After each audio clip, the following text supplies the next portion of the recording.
ni Jonard. Sa point number 9, Phantom Curriculum. The message prevalent in and through exposure to any type of media. These components and messages play a major part in the curriculum of students into the predominant metaculture or acculturating student into narrower or generational subcultures. So, yung Phantom Curriculum naman po ay isang konsepto sa edukasyon na tumutukoy sa mga hindi opisyal o nakasaad sa curriculum. Pero, maaari pong magbigay ng kaalaman na makatutulong sa mga estudyante para magkaroon ng para improvement sa kultura at sa pag-aral. May tatlong halimbawa dito. Yung unang halimbawa, yung kultura ng paaralan. Ito po yung mga hindi nakasulat na patakaran, normatibo o mga asal na inaasahan sa mga estudyante. Pangalawa po yung non-verbal cues. Ito po yung mga hindi sinasadyang mensahe na ipinapadala ng mga guro at admin tulad ng favoritismo o bias sa mga stereotypes. Tapos yung pangatlo naman po yung social dynamics. Ito naman po yung mga ugnayan at interaction sa pamamagitan ng mga estudyante, guro, at iba pang mga miyembro ng komunidad sa paaralan. So, yun po yung mga halimbawa ng Phantom Curriculum na maaaring makatulong sa maaaring magbigay ng aral sa mga estudyante upang magkaroon po sila ng self-improvement. Ay pang 10 naman po yung null curriculum. That which we do not teach, thus giving students the message that these elements are not important in their educational experiences or in our society. Eisner offers some major points as her concludes this discussion of the null curriculum. Yung null curriculum naman po ay isang konsepto sa edukasyon na tumutukoy sa mga paksa, ideya o kaalaman na hindi itinuturo o hindi din nakalagay sa isang curriculum.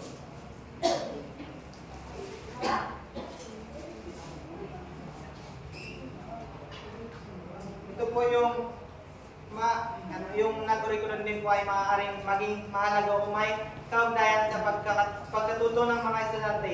Sa madaling salita, ito ay mga bagay na hindi sinama sa curriculum at hindi itinuro sa mga mag-aaral, ngunit may influensya sa kanilang pagkatuto at pag-unawa sa mundo. Halimbawa na lang po nito yung mga isyong panlipunan. Hindi po ito yung tinuturo ang mga paksa tungkol sa kasaysayan ng diskriminasyon, karapatang pantao o mga kontemporaryong isyu. Pangalawa po yung alternatibong pananaw.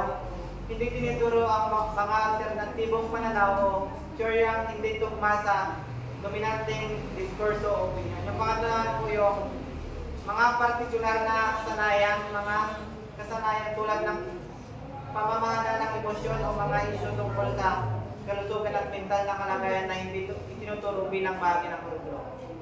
So yung curriculum po ay may epekto sa kung ano ang mga karanasan at kaalaman ang maibibigay sa mga mag-aaral at maaaring magdulot ng mga limitasyon sa kanilang pag-unawa sa mga isyong tinatalakay sa klase. So sinasabi din dito na Mr. offers some major points as he concludes his discussion of the null curriculum. Ito po yung na-search ko dyan. Habang tinatapos ni Elster ang kanyang talakayan tungkol sa null curriculum, inalok niya ang kanyang mga tagapagdinig ng isang malalim na pag-unawa sa mga aspekto ng edukasyon na hindi nakikita o tinatalakay ng diretsyon sa mga formal na curriculum. Sa kontekstong ito, ang null curriculum ay tumutukoy sa mga kaalaman, kasanayan at pagpapalaga na hindi ipinaloob sa isinasaalang-alang sa mga opisyal na curriculum ng edukasyon. Ngunit may malalim na epekto pa rin sa pagkatuto ng mga mag-aaral. Ang inalok ni Sir ay posibilidad ng pagiging mas kritikal at mula sa aspekto ng edukasyon na hindi nakikita sa curriculum, tulad ng mga implicit na aral na natutunan ng mga estudyante mula sa kanilang karanasan at mula sa ideolohiyang hindi sinasadya ngunit ipinapasa sa pamamagitan ng proseso. So yun po yung curriculum.